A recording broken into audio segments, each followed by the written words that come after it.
do you think that the building is haunted? Like, what kind of energy do you think is here?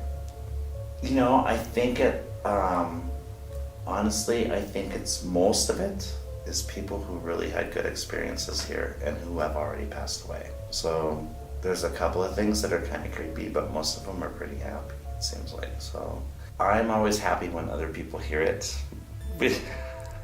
Because when I first bought it, I heard things and I thought, oh my God, I'm not telling anybody because they're gonna put me on Thorazine. But I've had, over the years, there's been, I mean, I can't even tell you how many things have happened to clients. I have a lot of clients who won't come in here anymore. I have to go to their house for everything. A lot of people have quit working for me because of things that happened in the house. And, not bad things, it just scared them, you know, or caught them off guard. Like, so, what kind of stuff happened to those people that would make them quit? One girl quit. She was just working for me part-time, kind of filling her time, you know, between jobs and stuff. And she came to take apart furniture for the upholstery shop. I bought her all new tools. I had a really difficult project for her to do. And she stood in the middle of the gym and exclaimed that she did not believe in ghosts at all. And when she went to work in the gym, then all of her brand new tools were missing.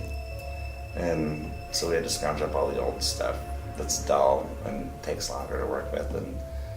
And she finished the project and came running upstairs, and she said she heard a noise behind her in the shop, and the minute she finished working on her thing, which took her like all day, because she was using old stuff, the new tools were all on the bench behind her after she finished. Wow. So she hasn't been back. The FedEx guy from years and years ago, the dinner theater was running. It was winter time. I was on the second floor, so I saw the truck pull up. He used to come in where the kitchen was for the dinner theater and walk through the bar to come upstairs. He never came. I saw the truck. He never came upstairs for like 10 minutes. So I went looking for him, and I met him in the staircase. And he said, I said, oh God, I was worried about you. I thought maybe you slipped and fell down here. Because a lot of times you'd come in from the cold with snow on your shoes and get on that tile floor, which is warm, and people would slip. And he said, oh no, I was just talking to the bartender. And I just said, well, you know, you and I are the only two people in the building. And he's like, no, he's down here. And so I brought him down there, and it was dark in the bar. The fireplace was going, but it was dark in there, and he got pretty shook up. So after that, he would just pull up to the front door and lay on the horn. He wouldn't come in the building anymore. Okay, so in 1935, there was a maintenance man who lived here, and he was maintenance for the hospital. He lived in room, what is now 12, and he was found crushed by the elevator. Now, we do have in the lobby a picture of the employees at that time, and if we focus on this right here, this shows the employees at the time. And to the right upper corner, you'll see shoulders and a man's work shirt, but the head is not visible. And that's Claude Harvey in that picture. So ironically, before he died, this picture was taken, and when it was developed, his face is not shown, and he's the only one who had died in such a manner. And he was the one who got his head crushed. Wow. So he died in the elevator. So was it a premonition? It's hard to say no when it looks like that. That's right. Eerie. I wonder if he's still here. What do you think is your most definitive, Jesus, these bugs, personal story from the mountains when you've been out here? What have you experienced? I've never told this story before. I'll tell it. It happened. It's true. It's God's my witness. I was at Burrow Creek, almost to Wickiup. Go to Wickenburg, then Wickiup is about half there. You'll find it on a map. And that bridge there, that canyon, a lot of death has happened there. And I was there about 2 o'clock in the morning coming back from Phoenix. And I was out there with my dog on the edge overlook. I was taking a break. I was so tired. And I had my knife on me. I carried a knife back in the day. It was shoved in the front of my pants here. And it was about a 3/4 moon night, maybe. And I was feeling, it was nice out first, and I started feeling creepy. Something was bad. Something was wrong. And then it went to something as... See that light out there, by the way? think that's a hiker? Could very well be coming back from the waterfall. The trail runs right up there. Is that a 3/4 moon? We're just over a half. It's almost 3/4, yeah. But no, it's close. So it was definitely a well-lit night. And it went from feeling awkward and weird to the hair on the back of my neck to I'm in imminent danger. And I was looking around, and I looked, my dog was under the truck.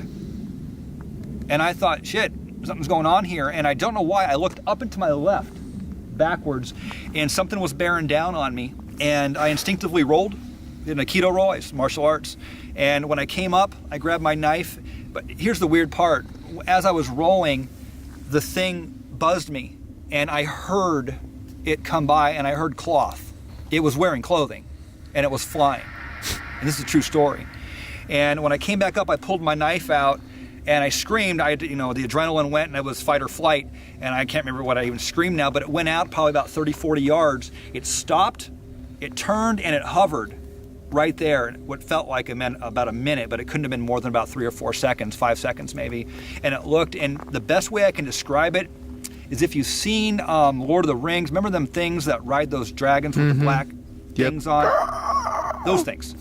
It looked like that. Ugh. It looked like that. It was wearing a black cloth. And that's what tripped me out. It was, it wasn't an owl, wasn't a hawk. Ugh. It was hovering in space. It wasn't moving, it wasn't flying. It was hovering, and then it turned off to the southwest and went towards Greenwood Peak. And I watched it fly, and I watched it because the moon was bounced off, because it was a pretty bright night out, about a 3/4 moon night. That's the craziest damn thing I've ever seen out here in this desert. That's bizarre. But it happened. It's true, it happened. It turned up and it happened. It's just one of the things that this house did. There are many, many things. To not, I can't talk about 3.5 years worth of activity because we won't have time, but a thing that led me to leave, but the last few months living in the house, I completely locked myself in my bedroom. I didn't use the rest of the house at all. I didn't make a cup of tea. I didn't do anything. I'd get the baby from the childminder. I'd go straight up the stairs, and I'd live in my room. I'd have packed lunches, dinners. I never left. I never left the bedroom. And one day, and also, when Jesse was born, I never left him in the house in one room on his own. If I was in here, he was here. If I was in the kitchen, he was in the kitchen. If he was upstairs, I knew it wasn't safe to leave him in any room on his own. And this one time I thought, right, he was asleep in his cot. It's probably about 5:30, 6, something like that. And I was just thinking, it'll take me 2 minutes. It's not going to be very long. So I went into the prison room where obviously where the witches were kept and the prisoners were kept. And I got the ironing board up. I thought I need to iron 3 things. That's all I need to do. This is not a hard job to do. And at the time, Jesse had, these little Thomas Tank Engine toys.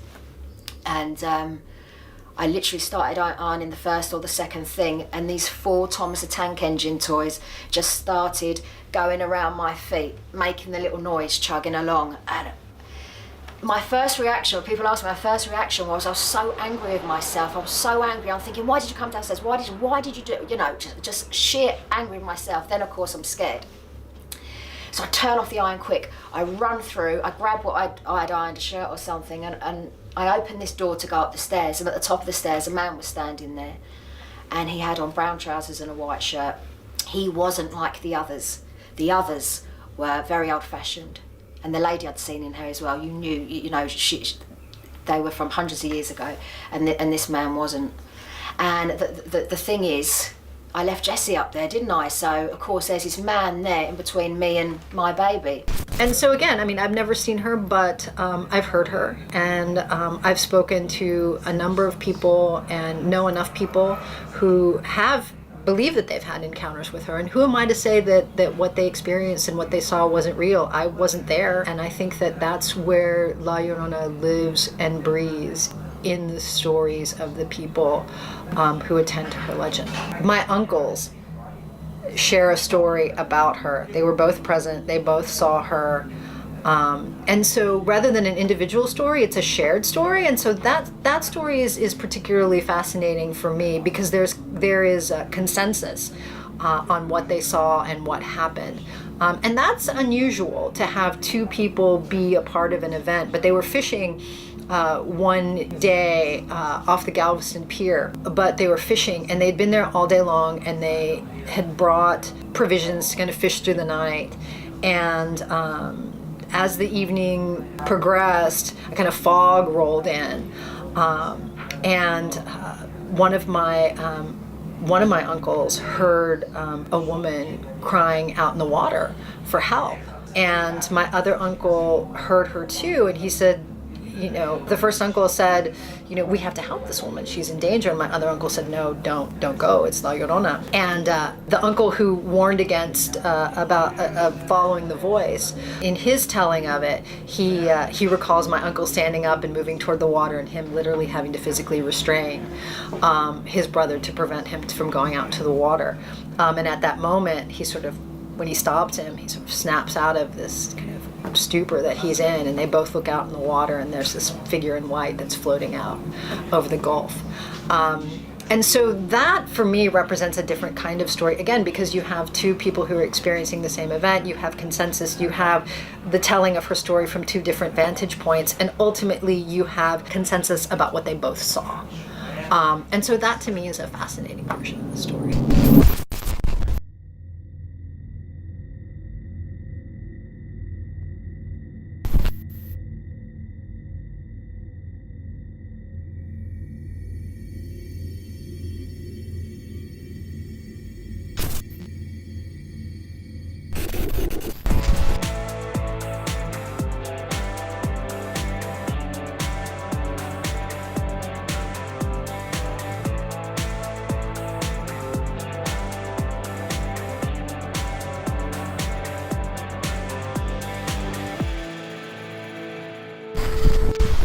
Hello.